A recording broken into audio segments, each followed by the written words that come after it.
S மக்களே, finale முடிஞ்சது.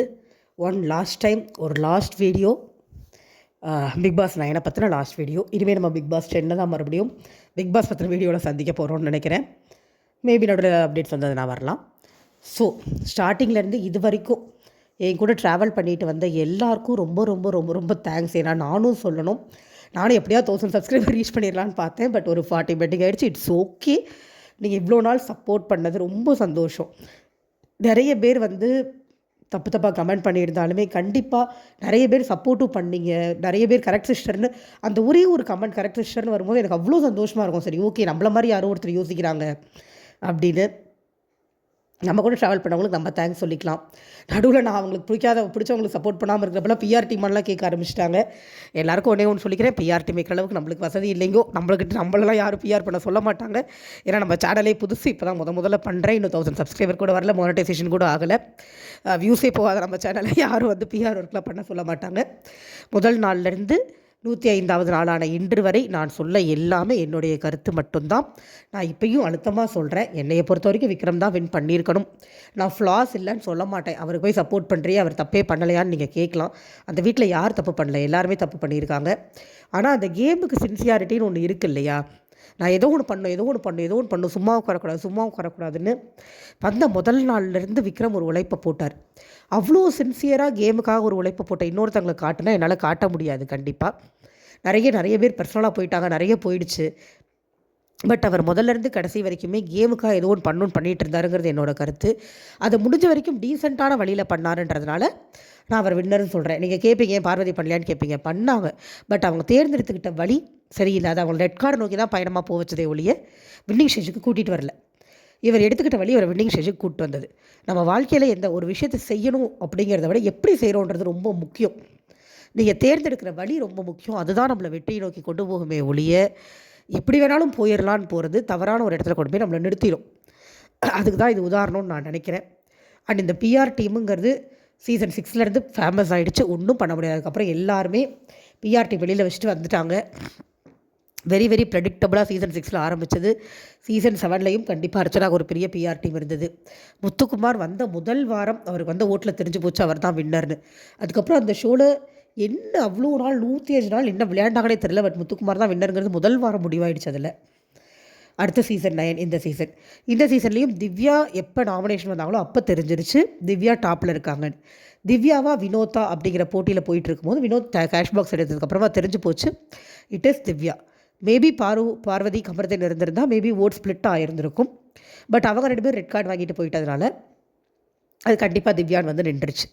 ஆனால் எனக்கு ஒரு பயம் இருந்தது. டாப் 5ல் பார்வதி, கமருதீன், சாண்ட்ரா, திவ்யா, வினோத் அப்படி ஒரு மாதிரி கம்ப்ளீட்டாக நிறைய நெகட்டிவ் ஷேட்ஸ் இருக்கிற பீப்புளாக வந்து நின்றுவாங்களோன்னு.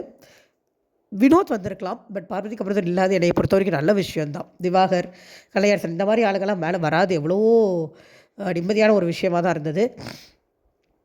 எஸ், திவ்யாவும் அந்த லிஸ்ட்டை சேர்ந்தவங்க தான் என்னை பொறுத்த வரைக்கும். ஸோ எனக்கு ஒன்றும் பெருசாக சாட்டிஸ்ஃபேக்ஷன் கிடையாது. பட் அது பிஆர் டீம் அண்ட் நிறைய பேர் அந்த பிஆர் டீம் சொன்னதை கேட்டு அவங்கள ரசித்தவங்க நிறைய பேர் இருந்திருப்பீங்க. அவங்களும் கண்டிப்பாக நிறைய இடங்களில் குரல் கொடுத்துருக்காங்க. கண்டிப்பாக சில இடங்களில் சரியாகவும் இருந்திருப்பாங்க. எனக்கு ஒன்றும் பெருசாக மனசில் நிற்கலை, மனசில் அவங்க ஒட்டவே இல்லை. அவங்க வின்னர் ஆகும்போது எந்த விதமான ஃபீலிங்கும் எனக்கு வரல. அவங்க கண்ணிலேருந்தும் ஒரு சொட்டு கண்ணீர் கூட வரல. அதுக்காக போராட்டம் இல்லை, ஒன்றுமே இல்லை அப்படிங்கிறது கொஞ்சம் வருத்தத்துக்குரிய விஷயமாக தான் இருக்குது. But okay. பட் இதிலேருந்து வெளியில் போகிற விக்ரம் ஆகட்டும், சபரி ஆகட்டும், இன்னும் ஒரு 2-3 பேர் கண்டிப்பாக பெரிய லெவலில் வருவாங்க. ஏன்னா உண்மையிலேயே திறமையை வச்சுக்கிட்டு எஃப்ஜே இவங்கெல்லாம் உண்மையாகவே திறமைசாலிகள். பிரவீன், யாரை விடுறேன்னு தெரியல, கெமி, சுபிக்ஷா உண்மையிலே திறமைசாலிகள். கனி உண்மையிலேயே நல்லவங்க, உண்மையாகவே நல்லவங்க. கடைசியாக பேசும்போது கூட அவங்க சொன்னாங்க, ஒரு பட்டிமன்றம் டாஸ்க் மாதிரி ஒன்று வச்சாங்க. இந்த விஷயத்தை வந்து கேம் நல்லா விளையாடுறவங்க ஜெயிக்கணுமா இல்லை நல்லவங்களாக இருக்கிறவங்க ஜெயிக்கணுமா அப்படின்னு சொல்லிட்டு அதுக்கு வந்து வியானா எழுந்து பார்வதிக்கு அவ்வளோ கூஜா, பார்வதி தான் கேம் விளையாடாங்க, பார்வதி சூப்பர் கேமர்னு வச்சு ஓங்கி வாயிலே ஒரு குத்திரலாமான் இருந்தது. பார்வதி அவ்வளோ சூப்பர் கேமர்னால் நீ பார்வதி கூட தானே மறந்துருக்கணும் ஃபஸ்ட் வீக்கில் இருந்து. நல்லா விக்ரமோட ஒடாசிக்கிட்டு விக்ரமோட ஃபேவெல்லாம் எடுத்துக்கிட்டு கடைசியில் போய் பார்வதி கேமர்னு உருட்டுச்சு வந்து நின்றுக்கிட்டு எரிச்சல் கருமோ. இந்த வியானாவை பற்றிலாம் வியானாலாம் வாழ்க்கையில் முன்னேற வாய்ப்பில்லை, அதை பற்றி நம்ம பேச தேவையில்லை. கனி அதில் வந்து ரொம்ப அழகாக சொன்னாங்க. நான் அதுதான் சொல்ல வந்தேன். எது கேம்னு நீங்கள் எல்லோரும் சொல்கிறீங்க? கத்தி சண்டை போட்டு ஆடியன்ஸை ஈர்க்கிறது கேம்னா பார்வை தான் கேமர். ஆனால் நல்லவங்களாகவும் இருக்கணும், கேமும் விளையாடணும்னா அது சபரி விக்கல்ஸ் மாதிரி ஆளுங்க தான். இயல்பு நல்லவங்களாகவும் இருந்தாங்க, கேமுக்கும் போது எஃபோர்ட்டும் போட்டாங்க. அவங்க தான் கேமர்ஸ். நீங்கள் சொல்கிறது அதுதான் கேம் அப்படின்னு நீங்கள் சொன்னீங்கன்னா அப்போ நம்ம பார்வதி தான் சொல்ல முடியும் அப்படின்ற மாதிரி ரொம்ப அழகாக சொன்னாங்க. எஸ், நம்ம எதை கேம்னு பார்க்குறோன்னு ஒன்று இருக்குது. கத்தி சண்டை போட்டு கூப்பாடு போட்டு ஆடியன்ஸை இழுக்கிறது கேம்னா அது உங்களை கொண்டு போய் ரெட் கார்டில் தான் விடுவே ஒழிய வின்னிங் ஸ்டேஜில் விடாது. ஒரே ஒரு தடவை விட்டது, நல்ல வேலை இந்த தடவை விடலை. I am so happy.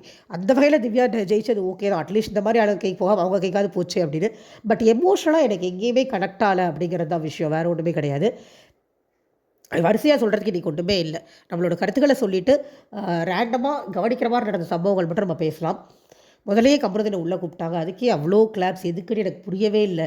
என்ன சாதனை பண்ணிவிட்டு ஏதாவது போரில் தியாகம் பண்ணிட்டா வெளியில் போனார், இவ்வளோ கிளாப் பண்ணி ஆர்ப்பாட்டப்படுற அளவுக்கு. எனக்கு தெரிஞ்சு அந்த வீட்டுக்குள்ளே கமருதன் இருந்த போட்ட சண்டைகள் எல்லாத்துலேயுமே ரொம்ப ரொம்ப அநாகரிகமாக மட்டும்தான் பேசியிருக்காரு. அவருக்கு நாகரிகமாக பேச தெரிஞ்சதே இல்லை. அவரை கொண்டாடுறது எந்த வகையில் நியாயம்னு எனக்கு புரியல. அதே மாதிரி முக்காவாசி ஷோ போனதுக்கப்புறமா பார்வதி என்ட்ரி, அங்கே விஜய் சேதுபதி நடுவில் அப்பையும் பார்வதி கொடுத்தாரு. நான் நிறைய சண்டை போட்டிருக்கேன் அப்படின்னு. ஆமாம்மா, நீங்கள் அதை மட்டும் தான் பண்ணீங்க வீட்டுக்குள்ளே அப்படின்னு அவர் சொன்னார். அதுதான் உண்மை. அவங்க சண்டை போடுற வேலையை மட்டும்தான் பார்த்தாங்க. பார்வதி வேறு என்ன கேம் விளையாண்டாங்கன்னு எனக்கு தெரியவே இல்லை. அது உங்களுக்கும் எதுக்கு அவ்வளோ சப்போர்ட் எனக்கு புரியவே இல்லை. அது பார்வதியோட சப்போர்ட்டே கிடையாது. ஃபர்ஸ்ட் ஆஃப் ஆல் ஃபுல்லாகவே பிஆர் டீமு. ஃபுல்லாக அந்த கேமுன்னு சொல்லிட்டு ஒரு சிலர் அதை நம்புகிறவங்க ரொம்ப ரொம்ப குறைவான ஒரு பீப்புள் வந்து அந்த கேமை நம்புவாங்க. அந்த பீப்புளாக வேணா இருக்கலாம் சப்போர்ட் பண்ணுறாங்க. But that is not a game. Bigg Boss கேமுங்கிறது அது கிடையாது. சண்டை போட்டு ஊரையே பார்க்க வைக்கிறது பிக் பாஸ் கேம் கிடையாது. அந்த மித்து மாறினாதான் அந்த அந்த பிக் பாஸோட லைஃப் திருப்பி வரும்னு நான் நினைக்கிறேன். 4th 5th சீசன் வரைக்கும் ஒரு லைஃப் இருந்தது பிக் பாஸில். அது திருப்பி வரணும்னா முதல்ல சண்டை போடுறது தான் கேமுங்கிறது மாறணும். சண்டை வரதான் உண்மையான உணர்வுகள் மூலமாக வரணும். முக்கியமாக பிஆர் வச்சுட்டு யாரும் வரக்கூடாது. இதெல்லாம் இருந்தால் தான் அந்த இது மாறும். ஸோ பார்வதி கமருதன் என்ட்ரி ஒன்று இருந்தது. அதுக்கப்புறமா அரோராவோட எவிக்ஷன் பண்ணாங்க. ஒரு கிஃப்ட் பாக்ஸாக நிறைய அடுக்கி வச்சு எல்லாத்தையும் திறந்து பார்க்க சொன்னாங்க. ஒன்றில் நேம் இருக்குன்னாங்க. ஸோ திவ்யா தான் அதை எடுத்தாங்க. அரோரா பேர் இருந்தது. அரோரா வெளியில் வந்துட்டாங்க. படிக்க போகிறேன்னு சொன்னாங்க. அந்த பொண்ணோட மோட்டிவ் நல்லா இருக்குங்க. அது ஏங்க அந்த பொண்ணை போட்டு அவ்வளோ வெளியில் என்னத்தையும் பண்ணிட்டு போகுது. ஆனால் உள்ளுக்குள்ளே அந்த மாதிரி கொஞ்ச நாள் அந்த மாதிரி இருந்தாங்க. பட் அதுக்கப்புறம் சின்சியராக கேம் விளையாட ஆரம்பித்து சின்சியராக எல்லாரையும் அப்சர்வ் பண்ணி பேசி இன்றைக்கி நான் வெளியில் போய் படிக்க போகிறேன், படிப்பு தான் எனக்கு சோறு போடணும்னு ஒரு நல்ல விஷயத்தை ஸ்டேஜில் சொல்லிட்டு போகிறாங்க. ஃபாலோ பண்ணுறாங்களோ இல்லையோ விட்டுருங்க.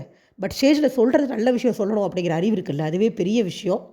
நான் படிக்க போகிறேன், எனக்கு படிப்பு தான் அடுத்து சோறு போடும், வேறு எதுவே போடாதுன்னு சொல்லி ரொம்ப அழகாக சொல்லிட்டு போனாங்க. நல்லா இருந்தது. அதுக்கப்புறம் யாரையும் எவிக் பண்ணல. பெர்ஃபார்மன்ஸஸ் இருந்தது. வினோத்தோட சாங் நல்லா இருந்தது. வாட்டர்மெலனை பெர்ஃபார்ம் பண்ண சொல்லி வேர்ல்டு ஃபேமஸ் வாட்டர்மெலன்லாம் போட்டு இந்த சேனல் என்ன ட்ரை பண்ணுறாங்கன்னு எனக்கு தெரியல. எனக்கு என்னமோ வாட்டர்மெலன் பெரிய பணக்காரராக இருப்பாரோ அப்படின்னு எனக்கு டிஃபால்ட்டாக ஒரு சந்தேகம் வருது. ஏன்னா சேனல் வந்து ஒரு எந்த விதமான ஒரு கண்டென்ட்டுமே இல்லாத ஒரு ஆளை, வெறும் செல்ஃப் டப்பா மட்டும் அடிக்கக்கூடிய ஒரு ஆளை இவ்வளோ தூரத்துக்கு தூக்கி கொண்டாடுமான்னு கேட்டால் கண்டிப்பாக கொண்டாடாது. வெறும் ஃபேமுக்காகவும் டிஆர்பிக்காகவும் தான் அதை வாங்குறதுக்கு எவ்வளவோ வழி இருக்குது. இப்படி ஒரு ஆளை ப்ரொமோட் பண்ணணும்னு சொல்லி எந்த விதமான தேவையும் இல்லை. பட் அதை பண்ணுறாங்கன்னா கண்டிப்பாக அந்த ஆளுக்கு ஏதோ பெரிய பேக்ரவுண்ட் இருக்கும் அப்படின்னு தான் நம்மளுக்கு தோணுது. டான்ஸுன்னு சொன்னாங்க. பட் அவர் ஆடவே இல்லை. அந்த சாங் ஃபுல்லாக சும்மா நின்றுக்கிட்டு இந்த தலையை கொதிட்டு ஒரு மாதிரி மண்டையாட்டி சிரிக்கிற மாதிரி ஒன்று பண்ணுவார் இல்லையா, கடைசி வரைக்குமே அதை மட்டும்தான் பண்ணிகிட்டு இருந்தார். கிட்டத்தட்ட 2-3 பாட்டு, அதுவும் ரொம்ப அழகான பாட்டு. அதெல்லாம் போய் ஏண்டா கொடுமைப்படுத்துறீங்க, நம்மளுக்கு தலையில் அடிச்சுக்கலாமான் இருந்தது. ஒரு எக்ஸ்ப்ரெஷன், ஒரு ஆக்டிங், 0, ஒன்றுமே வரல. என்ன ட்ரை பண்ணுறாங்கன்னு எனக்கு சீரியஸாக புரியல சேனலில் தானே வச்சுக்கிட்டு. அப்புறம் பிரஜன் சாண்ட்ராவோட டான்ஸ் இருந்தது. அவங்கள பார்த்து ரசிக்கவே முடியலைங்க.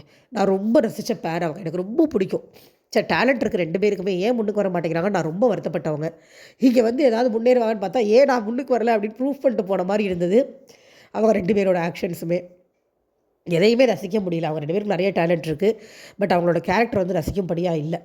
பார்வதி வந்தப்போ கூட சாண்ட்ரா ஒன்று பண்ணாங்க. இறங்கி போய் கட்டி பிடிச்சி நான் வராமல் போயிட்டேன், நீ வெளியில் போகிறப்ப எனக்கு வெளியில் போய் ஏவி பார்த்துட்டு கஷ்டமாக இருந்தது. வாட், அப்போ நாங்கள்லாம் பைத்தியம்மா அப்படிங்கிற மாதிரி நம்மளுக்கு ஒன்று ஆகுதில்ல. இன்னொரு நாள் எட்டி மிதிவான் விட்டுருக்கணுமா பார்வதியை அப்படிங்கிற மாதிரி இருக்குது. சீரியஸாக சாண்ட்ரா போட்ட ட்ராமாவை பார்த்தா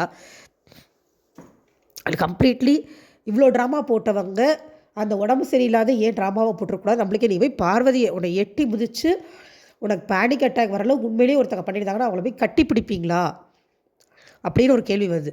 அப்போ கட்டி பிடிக்கிற அளவுக்கு நீங்கள் ஸ்போர்ட்டிவான ஆள்னா ரெட் கார்டு கொடுக்க வேணாம்னு சொல்லியிருக்கலாமே, இல்லை சார் நான் நல்லா தான் இருக்கேன்னு சொல்லியிருக்கலாமே அப்படிங்கிற மாதிரி.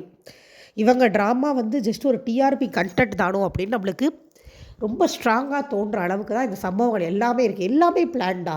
பார்வதியோட ரியாக்ஷன், சாண்ட்ரா உளுந்தது, நடித்தது, இவங்களுக்கு ரெட் கார்டு கொடுத்தது, மறுபடியும் இப்போ கூப்பிட்டு வச்சு அதை பேட்ச் ஒர்க் பண்ண ட்ரை பண்ணுறது, எல்லாமே டிஆர்பிக்காக சேனல் வந்து நடக்கிற விஷயங்களை எல்லாத்தையும் உட்காந்து எழுத முடியாது.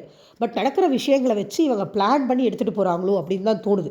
நான் ரெட் கார்டு கொடுக்குற மாதிரி கொடுத்துட்றேன், நீங்கள் 2 பேர் வெளியில் போகிற மாதிரி போயிருங்க, உங்கள் டீம் செட் சப்போர்ட் பண்ணிக்கோங்க, நான் வந்து உங்களை இதில் கூப்பிட்டு பேட்ச் ஒர்க் பண்ணிடுவேன், ஃபினாலில் கூப்பிட்டு பேட்ச் ஒர்க் பண்ணிடுறோம் அப்படின்னு சொல்லி செய்கிற மாதிரி இருக்குது இவங்க எல்லோரும் பண்ணுற ஆக்டிவிட்டீஸ். அப்படி தான் இருந்தது இன்றைக்கி. சீரியஸாக சச்ச ட்ராமாவாக இருந்தது அது.